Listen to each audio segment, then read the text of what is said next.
Welcome to Tradeschool YouTube channel. Let's go to gold analysis now. Due to war in Israel and Palestine today morning gold open with gap up as shown in image. Overall the gold was in sell trend and now reversal has happened, still gold respect the trend.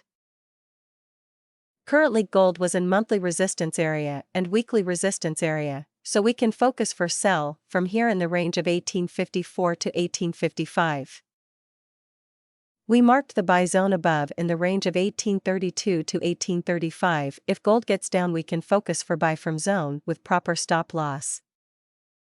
We also marked the second sell zone are in the range of 1877 to 1880. If gold breaks the monthly and weekly resistance area, next resistance will be in the range of 1877 to 1880. We can sell from here with proper lot size and stop loss. Thank you for watching.